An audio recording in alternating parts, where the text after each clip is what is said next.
Assalamualaikum warahmatullahi wabarakatuh.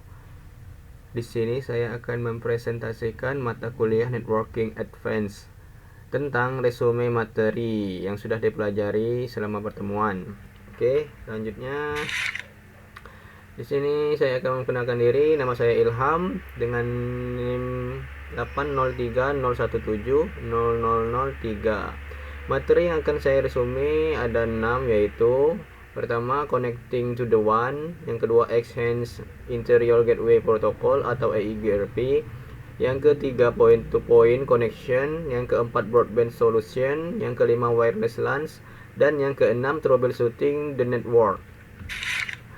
Yang pertama ialah Connecting to the One. Connecting to the One itu biasanya disingkat Wide Area Network atau WAN, adalah suatu jenis jaringan data yang luas mencakup negara dan benua. Sarana transmisi yang digunakan umumnya seperti telepon atau kabel bawah laut dan satelit. Singkatnya WAN yaitu jenis jaringan komputer yang mencakup negara dan benua, atau WAN merupakan gabungan dari jaringan LAN atau Local Area Network dan MAN atau Metropolitan Area Network. Beberapa protokol WAN. Pertama ialah protokol HDLC. Protokol HDLC atau High Level Data Link Control yaitu suatu protokol jaringan WAN yang bekerja pada data link layer, yang dimana HDLC protokol ini memiliki fungsi untuk menetapkan metode enkapsulasi paket data yang ada pada synchronous serial. Yang kedua yaitu Point to Point atau PPP. Point to Point protokol yang ada pada data link dapat digunakan untuk komunikasi asinkronous dan sinkronous serial. Protokol ini dapat melakukan autentifikasi dan memiliki sifat multi protokol. Point to Point protokol berasal dari pengembangan Serial Line Interface Protocol atau SLIP. SLIP merupakan suatu protokol standar yang menggunakan protokol TCP/IP. Beberapa protokol WAN. Yang ketiga, ISDN adalah singkatan dari Integrated Service Digital Network, yaitu suatu layanan digital yang bekerja melalui jaringan telepon. ISDN merupakan jenis protokol pada komunikasi data yang dapat membawa paket data dalam bentuk teks, suara, gambar, video secara simultan. ISDN bekerja pada bagian fisikal, data link, dan pada network. Yang keempat yaitu X25. X25 protokol yaitu suatu protokol standar yang dapat mendefinisikan hubungan antara terminal dengan jaringan paket switching. Protokol X25 dibuat untuk komunikasi data serial secara analog. Jadi, proses-proses pengiriman data harus dapat mengikuti algoritma yang terdapat pada protokol X25. Protokol X25 melakukan koneksi dengan membuat sirkuit virtual yang dimana terdapat jalur khusus pada jaringan publik digunakan untuk komunikasi data antar protokol X25. Dan yang kelima, frame relay. Frame relay protokol berguna untuk pengiriman data pada jaringan publik.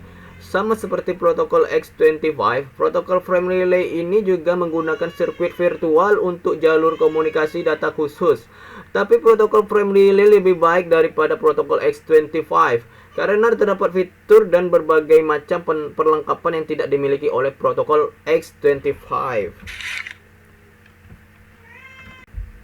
Ya, masuk ke materi yang kedua yaitu Enhanced Interior Gateway Protocol atau EIGRP. EIGRP adalah routing protokol yang hanya diadopsi oleh router Cisco atau sering disebut sebagai proprietary protocol pada Cisco, di mana EIGRP ini hanya bisa digunakan sesama router Cisco saja dan routing ini tidak didukung dalam jenis router yang lain. EIGRP merupakan hasil pengembangan dari routing protokol pendahulunya yaitu EIGRP. Yang keduanya adalah routing pengembangan dari Cisco. Pengembangan itu dihasilkan oleh perubahan dan bermacam-macam tuntutan dalam jaringan skala jaringan yang besar. EIGRP menggabungkan kemampuan dari Link State Protocol dan Distance Vector Protocol. Terlebih lagi, EIGRP memuat beberapa protokol penting yang secara baik meningkatkan efisiensi penggunanya ke routing protokol lain. Cara kerja EIGRP sering disebut juga Hybrid Distance Vector Routing Protocol karena cara kerjanya menggunakan dua tipe routing protokol, yaitu Distance Vector Protocol dan Link State Protocol. Dalam pengertian bahwa routing EIGRP sebenarnya merupakan Distance Vector Protocol, tetapi prinsip kerjanya menggunakan Link State Protocol, sehingga EIGRP disebut sebagai Hybrid Distance Vector. Mengapa dikatakan demikian? Karena prinsip kerjanya sama dengan Link State Protocol, yaitu mengirimkan semacam hello packet. Struktur data dari hello packet dikirim secara multicast ke IP address 224.00.10. EIGRP akan mengirimkan hello packet untuk mengetahui apakah router-router tetangganya masih hidup ataukah dalam keadaan mati. Pengiriman hello packet tersebut bersifat simultan. Dalam hello packet tersebut mempunyai hold time. Bila dalam jangka waktu hold time router tetangga tidak membalas hello packet tadi, maka router tersebut akan dianggap dalam keadaan mati. Biasanya hold time itu 3 kali waktunya hello packet. Hello packet defaultnya 15 detik, lalu dual atau DUAL akan mengkalkulasikan ulang untuk path-nya dan tidak memerlukan. Update packet digunakan untuk menyampaikan tujuan yang dapat dijangkau oleh router. Ketika sebuah router baru ditemukan, update paket dikirim secara unicast sehingga router dapat membangun topologi table. Dalam kasus lain, update paket dikirim secara multicast untuk perubahan link host. Acknowledgement paket adalah hello paket yang tidak diberisikan data. Paket acknowledgement memuat non-zero acknowledgement number dan selalu dikirimkan dengan menggunakan unicast address. Acknowledgement merupakan sebuah pemberitahuan bahwa paket datanya telah diterima. Query packet adalah sebuah request atau permintaan yang dilakukan secara multicast yang akan meminta sebuah route. Selama mengirimkan query paket, setiap router akan melanjutkan untuk meneruskan query paket tersebut sampai sebuah router akan mengirimkan sebuah reply paket atau paket balasan sebagai informasi bagaimana caranya untuk menuju ke sebuah jaringan tertentu. Paket balasan dikirim apabila router tujuan tidak memiliki feasible successor. Reply paket dikirim untuk merespon query paket yang menginstruksikan bahwa router pengirim tidak menghitungkan ulang jalurnya karena feasible successor masih tetap ada. Reply paket adalah paket unicast yang dikirim ke router yang mengirimkan query paket. Masuk ke materi ketiga, point-to-point connection. Point-to-point adalah metode pendistribusian akses internet yang hanya melibatkan dua site saja. Topologi point-to-point umumnya dipakai oleh ISP atau Internet Service Provider untuk mendistribusikan akses internet dari POP, Point of Presence, hanya ke satu pelanggan saja. Menggunakan radio wireless, syarat sebuah jaringan wireless dikatakan sebaik point-to-point adalah jika hanya terdapat satu radio station saja yang terkoneksi ke akses point. Seperti gambar berikut, ada internet, router, dan akses point yang mendistribusikan komunikasi melalui tower dari access point ke tower station yang diterima oleh router dan PC-PC. Selain dipakai oleh ISP, metode pendistribusian akses internet secara point-to-point juga biasanya digunakan oleh sebuah perusahaan atau instansi untuk menghubungkan dua kantor yang jaraknya cukup jauh dan tidak memungkinkan untuk dihubungkan menggunakan kabel, baik itu kabel UTP maupun kabel fiber optik. Kelebihan point-to-point atau PTP, jaringan lebih stabil. Hal ini karena akses point hanya akan memancarkan sinyalnya ke satu station saja, sehingga throughput yang dihasilkan akan maksimal. Bandwidth yang dialirkan melalui media wireless akan sepenuhnya diterima oleh satu station saja. Karena alasan inilah mengapa point-to-point umumnya dipilih oleh ISP untuk menghandle customer dengan service dedicated. Maintenance lebih mudah jika terjadi interferensi karena proses tuning channel tidak akan mengganggu link lain. Cocok digunakan untuk kebutuhan jarak jauh karena umumnya antena yang dipakai yaitu tipe antena grid yang memiliki sudut pancaran lebih fokus ke satu titik saja. Kekurangan dari point to point ya ada 3, yaitu biaya instalasi relatif lebih mahal karena radio access point hanya bisa dipakai oleh satu radio station client saja. Artinya jika ada 10 klien maka kita harus memasang 10 radio access point juga. Semakin banyak radio access point yang dipasang pada sebuah POP, maka akan semakin tinggi potensi terjadinya interferensi, tabrakan frekuensi. Point to point hanya bisa diterapkan pada jaringan radio wireless untuk menghubungkan antar site saja, tidak bisa dipakai untuk mengkoneksikan device dan user langsung layaknya jaringan Wi-Fi. Baiklah, kita masuk ke materi yang keempat, yaitu broadband solution. Broadband wireless implementasi pada ponsel atau seluler. Mobile broadband mengacu pada akses internet nirkabel disampaikan melalui menara ponsel untuk komputer, ponsel, dan perangkat digital lainnya menggunakan modem portable. Seluler atau mobile access broadband terdiri dari berbagai standar yang mendukung kecepatan hingga 5 Mbps.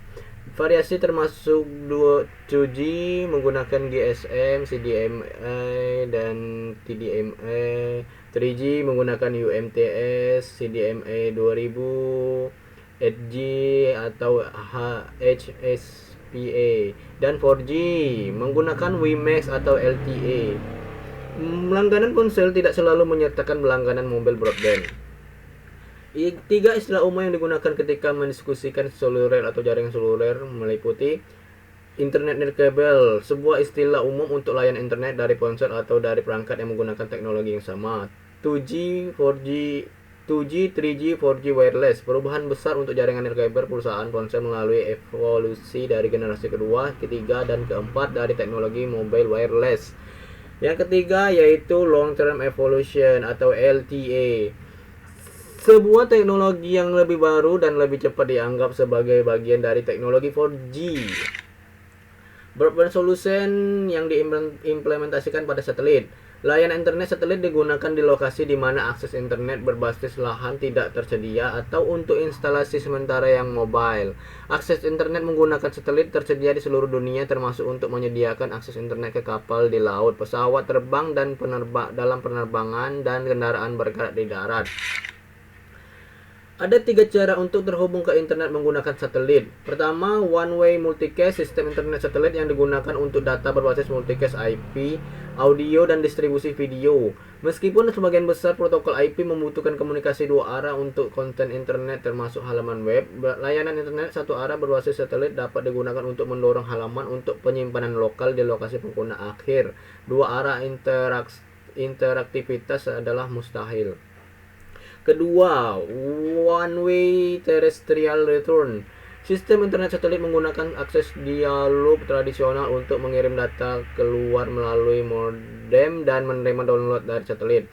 Poin ketiga yaitu internet satelit 2 arah, mengirim data dari situs remote melalui satelit ke hub yang kemudian mengirimkan data ke internet parabola di setiap lokasi tersebut, posisi yang tepat untuk menghindari gangguan dengan satelit lain. Perbandingan solusi broadband. Solusi broadband memiliki kelebihan dan kekurangan. Ideal adalah memiliki kabel serat optik langsung terhubung ke jaringan SOHO. Beberapa lokasi hanya memiliki satu pilihan seperti kabel atau DSL. Beberapa lokasi hanya memiliki pilihan dari kabel broadband untuk konektivitas internet. Jika ada beberapa solusi broadband tersedia, analisis biaya versus manfaat harus dilakukan untuk menentukan solusi terbaik. Dan perbandingan solusi broadband ada beberapa faktor. Poin pertama yaitu kabel. Bandwidth dibagi oleh banyak pengguna, kecepatan atau upstream sering lambat. Kedua, DSL, bandwidth yang terbatas dengan yang jarak sensitif, tingkat hulu proporsional sangat kecil dibandingkan dengan tingkat hilir. Fiber to the home, membutuhkan instalasi fiber langsung ke rumah, ditunjukkan pada gambar. Solusi seluler handphone, cakupan yang sering menjadi masalah bahkan dalam suhu bandwidth relatif terbatas. Wi-Fi mesh, kebanyakan kata tidak memiliki jaringan mesh dikerahkan. Jika tersedia dan suhu dalam jangkauan, maka itu adalah pilihan yang layak. WiMAX big rate terbatas pada 2 Mbps per pelanggan. Ukuran sel adalah 1-2 km atau 1,25 mil. Satelit mahal, kapasitas terbatas per pelanggan, sering menyediakan akses di mana tidak ada akses lain yang mungkin. Dan materi yang kelima yaitu wireless LAN. WLAN atau disingkat dari Wireless Local Area Network yaitu suatu jenis jaringan komputer yang menggunakan gelombang radio sebagai alat atau media transmisi data. Informasi atau data ditransfer dari suatu komputer ke komputer yang lainnya menggunakan gelombang radio. WLAN juga sering disebut dengan jaringan nirkabel atau jaringan wireless. Kelebihan WLAN. Poin pertama, mobilitas tinggi, memungkinkan pemakainya untuk mengakses informasi dimanapun dia berada, tentunya dalam jangkauan WLAN. Tak terpaku pada satu tempat saja, mobilitas yang tinggi tentunya bisa meningkatkan kualitas layanan dan kualitas produktivitas. Poin kedua, mudah dan kecepatan instalasi. Instalasi WLAN tergolong mudah dan juga cepat, sebab dapat dilakukan tanpa harus memasang kabel di atap atau di dinding. Sangat fleksibel, memungkinkan untuk membuat jaringan komputer di mana kabel tidak memungkinkan untuk digunakan. Menurunkan biaya kepemilikan, meskipun biaya investasi awal untuk perangkat keras WLAN lebih mahal daripada LAN, tetapi biaya instalasi dan perawatan jaringan WLAN lebih murah, sehingga secara total dapat menurunkan besar biaya kepemilikan. Scalable, dapat menggunakan berbagai macam topologi jaringan komputer sesuai dengan kebutuhan. Kekurangan dari WLAN pun ada juga, yaitu kerahasiaan dan keamanan data kurang terjamin. Kedua, biaya peralatannya rata-rata mahal. Yang ketiga, delay atau penundaan yang besar. Yang keempat, adanya masalah propagasi radio, misalnya seperti terhalang, terpantul, dan banyak sumber interferensi. Dan yang kelima, kapasitas dari jaringan menghadapi keterbatasan spektrum. Pita frekuensi tak dapat diperlebar, akan tetapi dapat dimanfaatkan secara efisien. Dan materi yang terakhir yaitu troubleshooting the network. Troubleshooting pada jaringan ialah proses sistematis yang menyelesaikan masalah jaringan. Sebagian besar masalah jaringan mengambil serangkaian langkah untuk dapat menghilangkan masalah potensial satu persatu sebelum menemukan penyebab masalah. Pada dasarnya terdapat 3 langkah pemecahan masalah utama, yakni dalam masalah jaringan, memperbaiki masalah, memecahkan masalah. Di bawah ini akan membahas tentang bagaimana cara mengatasi troubleshooting jaringan. Di antaranya adalah koneksi WiFi lelet. Untuk memperbaikinya adalah mendekatkan posisimu dengan router saat ingin menggunakan WiFi, atau letakkan router di lokasi pusat ke kantor atau rumah dan memposisikan router di tempat yang tinggi atau jauh dari perangkat lain. Tidak ada koneksi internet. Jika perangkat tidak bisa terhubung ke router nirkabel lokal dan tidak dapat melihat jaringan WiFi terdekat, periksa kembali WiFi laptop atau smartphone harus sudah on. Jika perlu dilakukan pada router dan adapter WiFi, pastikan kabel pada modem sudah terpasang dengan baik dan konektor tidak rusak. Status WiFi limited. Solusi pertama, restart modem WiFi. Dalam beberapa kasus, melakukan restart modem atau adapter dapat mengatasi masalah ini. Tetapi untuk restart perangkat lakukanlah hal seperti berikut. Pertama, buka search, cari device manager dan tekan enter. Kedua, pilih perangkat jaringanmu, klik kanan dan klik disable, lalu restart. Masuk kembali ke device manager, ubah menjadi enable pada jaringan yang sebelumnya sudah disable. Solusi kedua, gunakan network troubleshooter. Pertama, klik kanan pada ikon WiFi, lalu pilih troubleshoot problem, tekan tombol Windows plus W dan tekan troubleshooting. Setelah itu tekan enter. Lalu pilih network dan internet. Pada layar berikutnya klik network dan internet. Klik network adapter, kemudian ikuti petunjuk di layar untuk mengatasi masalah tersebut. Solusi ketiga, atur ulang TCP atau IP, dapat menggunakan command prompt. Pada solusi ini dapat memastikan koneksi internet kembali bekerja. Klik kanan pada tombol Windows dan pilih ikon command prompt, run as admin. Kedua, ketik perintah sebagai berikut: net shint IP reset c.2 reset log.txt, lalu enter. Jika kamu ingin menentukan jalur direktori, gunakan perintah net shint IP reset log.txt, lalu enter. Lalu tutup pada jendela command prompt. Setelah itu reboot laptop. Oke, sekianlah resume pembahasan materi yang telah saya sampaikan. Lebih dan kurangnya saya mohon maaf. Sekian dan terima kasih. Saya ucapkan wabillahi taufiq wal hidayah. Wassalamualaikum warahmatullahi wabarakatuh.